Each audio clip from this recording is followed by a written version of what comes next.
Oh, this is Mr. Hornsby 83. This is the Mr. Hornsby 83 show. And if you guys are wondering why I have a Nightmare on Elm Street thing up, Nightmare on Elm Street screen up, when I'm talking about prequels is because there's a prequel series, and you can see the name of it right here on this special feature thing. That is a prequel to the Friday Nightmare on Elm Street movies, which I'll talk about here later on. But anyway, today, talking about Nightmare on Elm Street. No, not Nightmare on Elm Street, sorry about that. Talking about movie prequels and game prequels. That's a topic I haven't covered before, and I'm going to cover it today. So,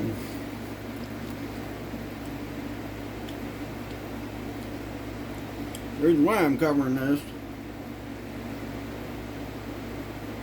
because the other day, I was watching Carlito's Way, Rise to Power.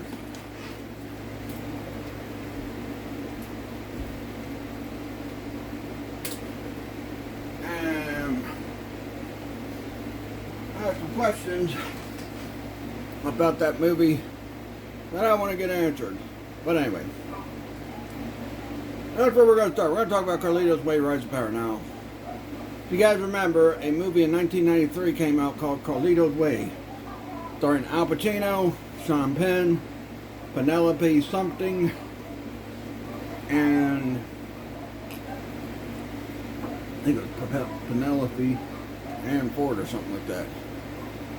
And it's a movie about a gangster who wants to retire, but he's got a crooked lawyer who got him off of a charge of, I think it was drug dealing. Because the district attorney was kind of crooked and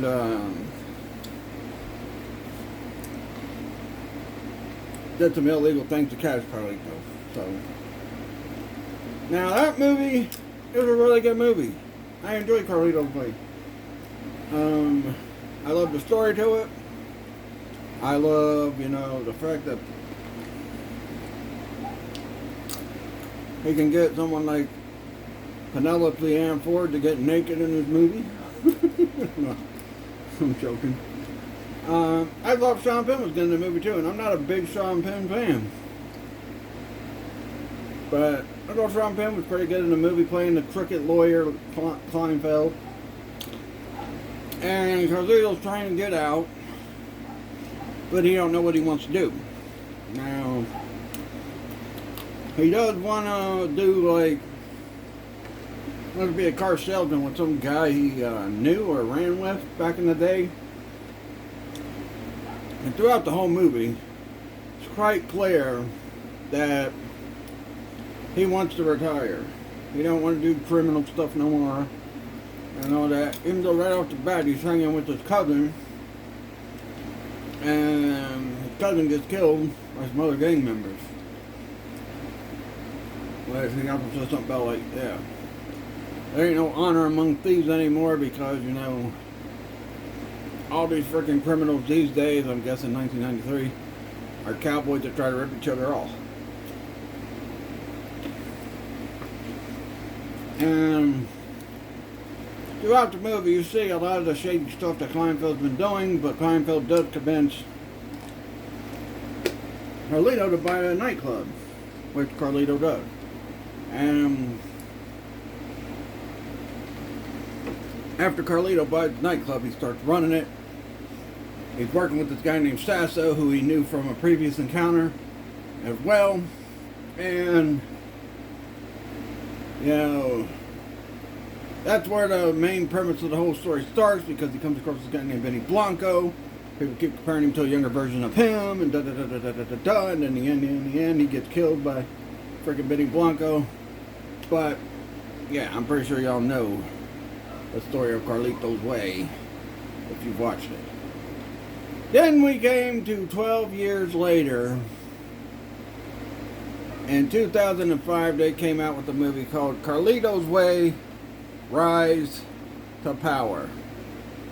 And quite frankly, it's a good movie, but it's got a lot of inconsistencies in the movie that pair with the original Carlito's Way movie. First of all, you think a movie that's a prequel to another movie is going to have all the facts straight and get the story right. But in Carlito's Way Rise to Power, we got characters like Little Nicky or Nicky Hollywood, and you got a mob family that's ran by Paulie from the Rocky franchise. You got Dominic, what's his freaking name? Dominic something in the movie as well, playing Paulie's son. And, you know, the things I want to talk about with that is, how come Carlito, how come they didn't show how Carlito, you know, when you see a prequel, you want to see it, you know, follow up what the movie did, even though it's a prequel. But how do you make a prequel of a movie and get somebody to do this? Like, they don't show you how freaking Carlito met Pachango.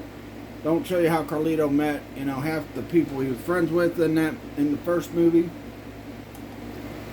They don't show how he meets Gail. Instead, there's another love interest in the movie whose name's not Gail. And, not only that, how did he meet Kleinfeld? And then at the end of the movie, that's the thing that irritates me the most about the end of the movie. Like I said, the movie, I think, is a good movie and all. But as a prequel, it kind of sucks. What I'm trying to say. How? So apparently at the end, after he takes care of Paulie's mob gang, then he freaking goes on to the Bahamas and retires. And that was the whole premise of him in the first one. He wanted to go to Bahamas. He wanted to take Gail with him. Gail got pregnant with his kid. And he wanted to freaking go to the Bahamas and leave the world of crime behind after what Kleinfeld did with Tony T. And, you know, one day I'll review Carlito's Way along with Scarface, because those are my two favorite Pacino movies. Then after that would be Devil's Advocate, because I'm not big on Pacino, but I like some of his movies. But so he retires, but then at the end of the first one, he gets killed because he's trying to get to Bahamas and leave the life behind. And then, like, it even says at the end, he's like, "Oh, I retire." I'm like, what? Then what was the point of the first movie? So that's the thing I hate about prequels, is they freaking ruin the point of the first movie a lot of times. The point of the first movie was Carlito wanted to retire, wanted to get out of life, but he kept getting pulled back in by people like Kleinfeld, and then having to deal with the Tony T situation, then the Benny Blanco situation, and then, you know, Norwalk was on him again toward the end of the movie. But, you know, then you got Carlito's Way Rise to Power that totally ruins the point of the first movie. Because you look at it, Carlito loved the crime life until he went to jail and got put in jail illegally by Norwalk. But, now, I don't know. It's just a ridiculous premise for a movie. Like, if you're going to make a prequel, make it stick to what the original did. Don't frickin' ruin the point of the original movie. It makes no sense whatsoever. And that's why Carlito's Way, I don't think was that well...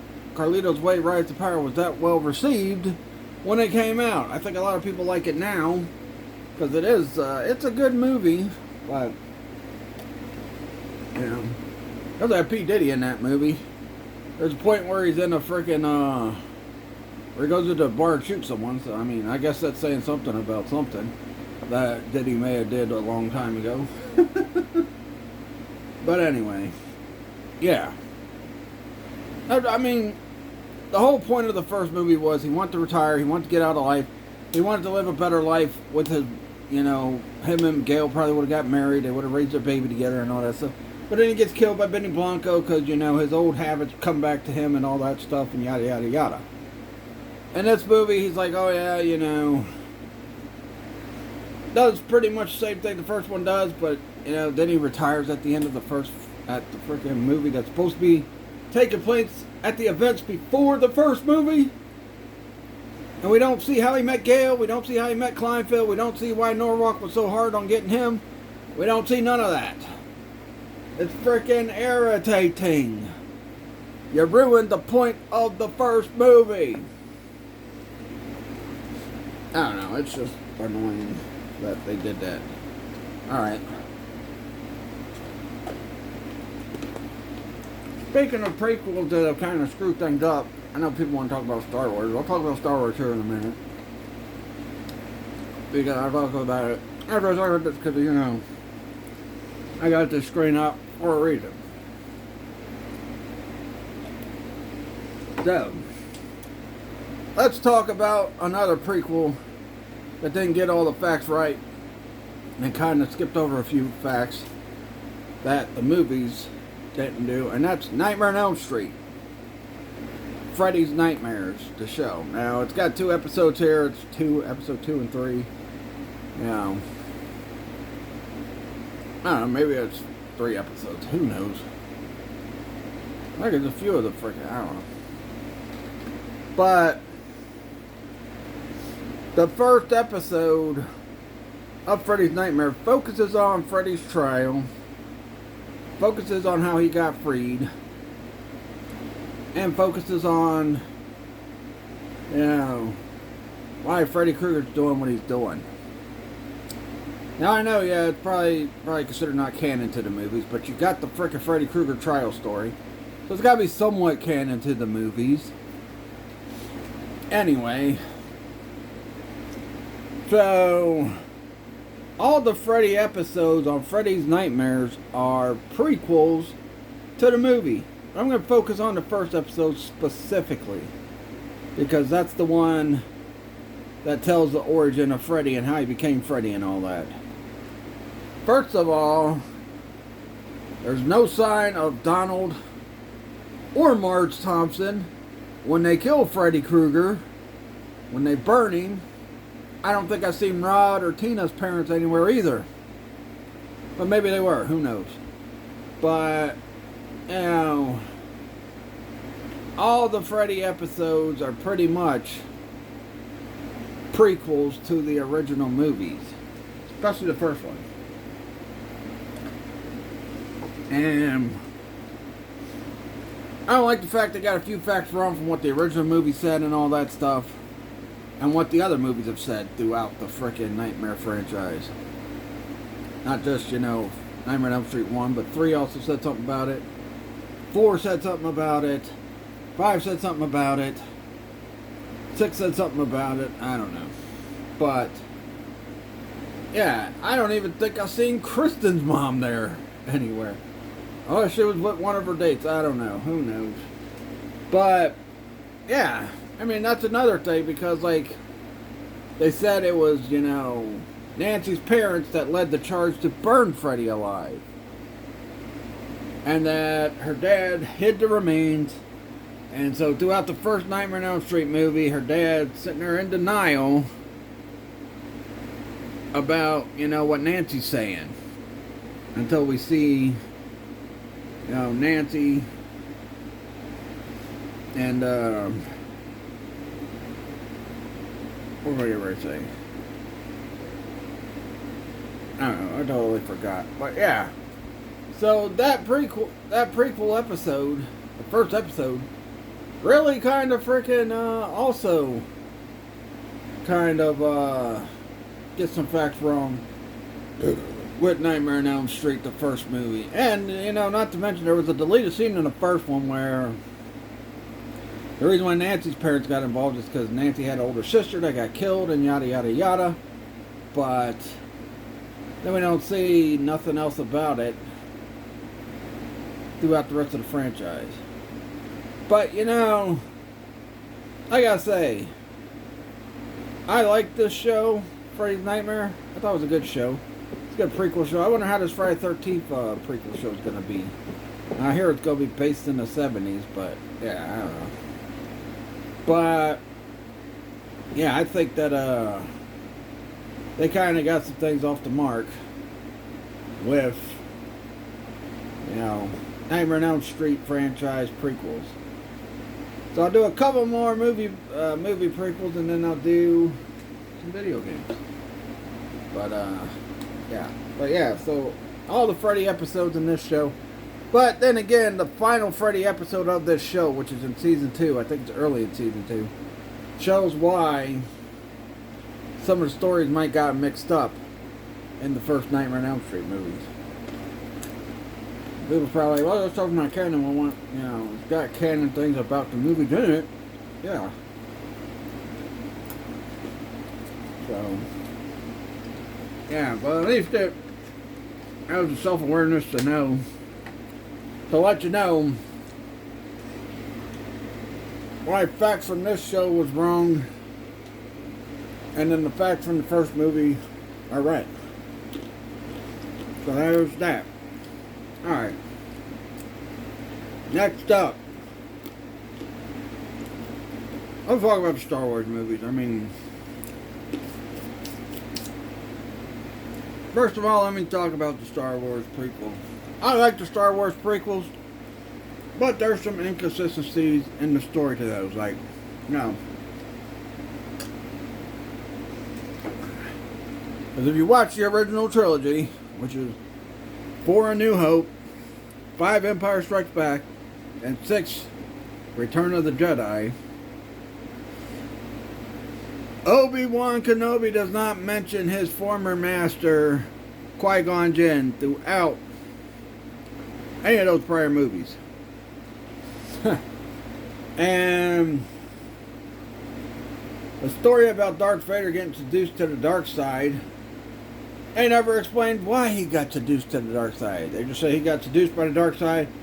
They try to make it out like it was about power for, you know, Darth Vader. But really, if you watch the prequels, especially Revenge of the Sith, the reason why Darth Vader went to the dark side is because Sidious tricked him and told him he knew a way, because you know, Anakin Skywalker could see premonitions of the future.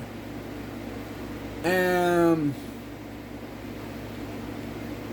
you know, he's seen a point where Padme died while giving birth to the children. But I don't think he knew it was giving birth to the children at the time. But Sidious tricked him and said, I know a way to keep people from dying. And that's what got Vader seduced to the dark side.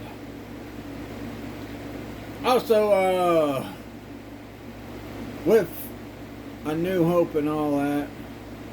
Also, I want to talk about the Star Wars show that was about Obi-Wan after he went to look over Luke, and how him and Leia interacted and all that. Leia interacted and all that stuff, even though it seemed like in the original movies Obi-Wan didn't interact that much.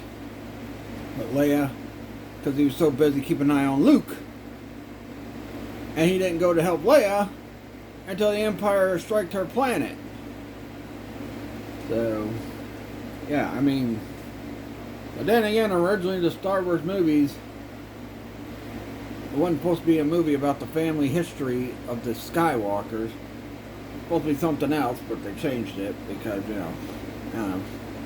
Guess they felt that would get more people to like the show, movies, I don't know. But, and, you know, Obi-Wan doesn't mention when he went and helped Leia that one time. Obi-Wan also doesn't mention when he fought Darth Maul and killed him, which is my favorite Sith. They should have had Darth Maul stay the frickin' villain all the way until Anakin killed him and became Darth Vader. But they didn't do that. But yeah, there's a lot of inconsistencies with the prequel movies as well. Like in the original, we didn't get no freaking mention of Luke and Leia's mom at all.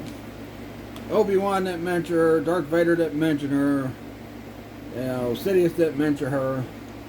Not like that. Like, oh yeah, your mom was a former princess Then she was working. Then she became a big ambassador for the government and blah blah blah blah blah. Well, we didn't get none of that in those movies, but yeah, here's what it is.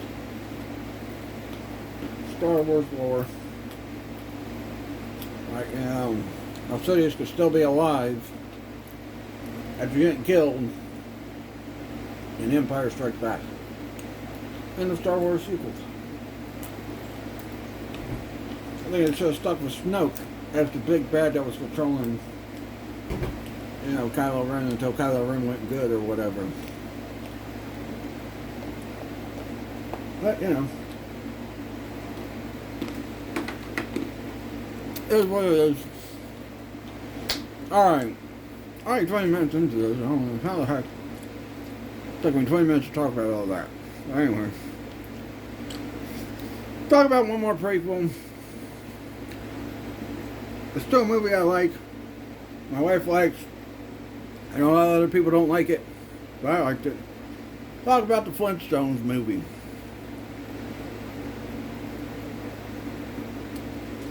Because the Flintstones movie got a prequel movie. Because John Goodman and them did not want to come back for a sequel to the Flintstones movie. But there's a part in the Flintstones movie where Fred talks about how he met Wilma, and I think it was the Miss Sharon Stone.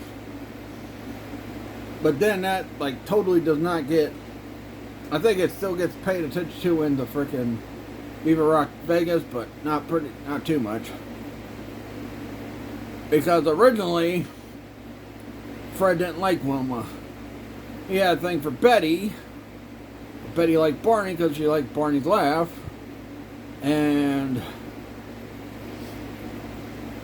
Wilma had a thing for Fred. But, yeah, I mean, inconsistencies with prequel movies, prequel games and all that stuff, it's just unbelievable. But, the way they did Viva Rock Vegas, it was kind of... Then we had another villain that was similar to the villain from the first movie. The only difference was he was trying to get with Wilma for her money. I don't know. I don't know. Just, that movie was bad. Then you got Fred, who shrunk in the Viva Rock Vegas movie, and then Barney grew in Viva Rock Vegas. But then again, in the original movie, John Goodman played Fred, and frickin' Barney was played by Rick Moranis, which I hope that it's true that Rick Moranis is coming back to play Lord Bucket in the sequel to Spaceballs. Because Rick Moranis, they couldn't get him back for Ghostbusters. Maybe they can get him back for Spaceballs. But then again, he was more of a main focus in Spaceballs than he was Ghostbusters. So. But yeah, I mean, Viva Rock Vegas sucks. I hate that movie. It's dumb. They bring in the Great Kazoo, but yet in the original movie they don't mention nothing about the Great Kazoo. So why was the purpose of the Great Kazoo brought in for? I have no freaking clue. And yeah, I watched the Flintstones cartoons as a kid. I was born in the 80s, but they would show them on some channel. It was like with the Batman 66 show, the Incredible Hulk show, and all that stuff. I saw a lot of that stuff as a kid. But, yeah, I mean, so many inconsistencies with Viva Rock Vegas from the original movie, and one of them was the Great Kazoo. Then it was the way Fred fell in love with Wilma, because he said he fell in love with Wilma because she wiped his face or something when he won a pie eating contest. They still had a pie eating contest in it, and Wilma still wiped his face, but he didn't say, "Oh, I'm in love with you." Instead, he was in love with frickin' Betty. But Betty wanted Barney. Fred got Wilma. Is what it is. It's like when people talk about how Bulma and Goku should have been together. Maybe Vegeta and Chi-Chi should have been together. But no. That's another story I might tap on in frickin' anime month next month. But, yeah. I don't know why people make prequels and then they make inconsistencies to the stories of the prequel. It's dumb. It's worse than making a terrible sequel or making a remake that's pretty much the same as the original movie. Worse than that. They make a prequel that has so many inconsistencies from what the original story was in the original movie, it just irritates me. And now, we're going to get into a gaming franchise that I love. A lot of people love. Can't wait for it next year. But we're going to talk about the Grand Theft Auto prequels, which was Vice City Stories and Liberty City Stories. Now, when I heard about these games coming out, I'm excited. I'm like, wow, we're going to see why, what happened with Tommy, why he went to jail, why him and Sonny had a falling out, and all that stuff. Nope. Instead, we see, and I'm going in chronological order because, Vice City Stories is based in 84, a couple years before the events of 86 in Vice City, and Liberty City Stories is based in 2000. It's based in 1998, which is 3 years for the events from 3. So that's why I'm going in chronological order. But yeah, GTA San Andreas. I'm not even talking about that. But GTA Vice City Stories. I was like, yes, we're gonna find out why Tommy ended up the way he did. Nope, didn't get any of that. We did see why Lance became a traitor in Vice City. We did see how that came to be and how he knew Diaz and all that already. But we didn't get to see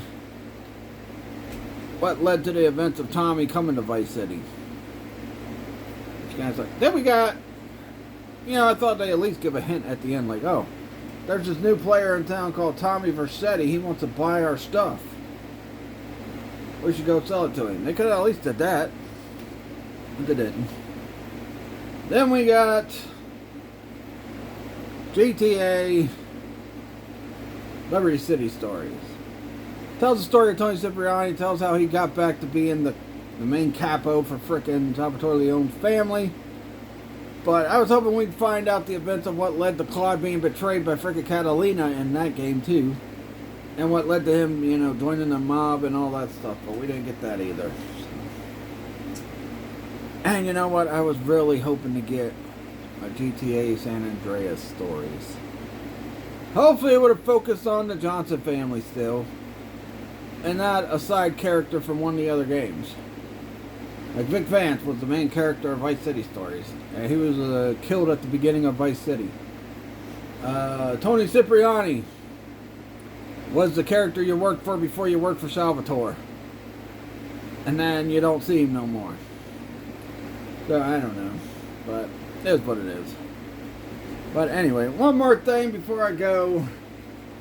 I said yesterday on the final build, the King of the Figures Part 2, that had an announcement about the wrestling figure events. So here's the announcement.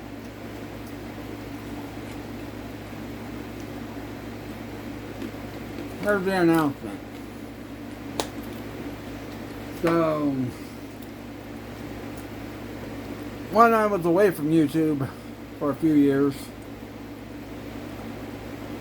I did Facebook Live on Facebook. I had my Facebook fan page. I do lives on that, do playthroughs, all that stuff. Like I said, I crafted my freaking craft from doing the Facebook Live videos. Because when I was first on YouTube, I wasn't, as lax as I am now with YouTube. But anyway, so I started the wrestling figure shows on that. And what I'm going to do is I'm going to take some of the most popular matches from those wrestling figure shows I did on Facebook, and I'm going to put them here on YouTube. I'm going to redo the match and put them on YouTube because at the time when I did those matches, we didn't have the proper stuff for it, like proper belts and proper, proper builds on wrestlers and all that stuff. And all that. And probably the first one I'll do will probably be the Starrcade one, where I rectified and did the match the right way between Sting and Hollywood Hogan from Starrcade '97. But I'll put them on. I'll put them up at their own video, and I'm only putting certain matches on there. I'm not putting every single match I did on my run on Facebook with the Wrestling Figure Show. But I'll put a few on, and I'll put on some that we didn't get a resolution to, because there's a couple matches that we're supposed to get a resolution to last year, but didn't get it because of the whole Facebook trying to be like YouTube thing. So, yeah. Anyway, so yeah. I mean, I could talk about another prequel movie, Prey. Well, yeah, I'll do a part 2 to this down the road. I just wanted to talk about a few movies. The main one was Carlito's Way, Rise to Power, because I feel like there was so much inconsistency between the story of that movie that did not clash with what the original movie did. So, anyway, that'll do it. Catch you guys later. Please like this video, leave a comment, subscribe for more. Follow my Facebook fan page, Mr. Hornsby 83 Show. Follow my Facebook page and business page, Trigen Toys. And somebody finally voted for what I should play, whether it be Mortal Kombat Deception or Mortal Kombat 2. So, Heavy Metal Turtle picked Mortal Kombat 2. So, I will be playing Mortal Kombat 2. Also, I want to give a special shout out. I believe it was the voice actor of Captain Pollution, because yesterday I was watching a Marvelous video and it was talking about Captain Pollution. And I said Captain Pollution is one of my favorite supervillains of all ever. And I think the voice actor that played him, thanked me under my comment and said the catchphrase that Captain Pollution had, like, I think it's like something, you had the pollution. It's been a while since I watched Captain Planet, but, you know, and I didn't read all of it, but he did thank me. So yeah, I appreciate him, you know, thanking me for being a fan of Captain Pollution. But yeah. Anyway, that'll do it. Catch you guys later. Let me know what other movies what other prequels you think I should talk about that, you know, didn't stick to the story of the originals. I talked about the Star Wars movies. I talked about the Nightmare on Elm Street show. I talked about the Flintstones movie, and then I talked about the Grand Theft Auto prequel games. But anyway, that'll do it. Catch you guys later. Peace out.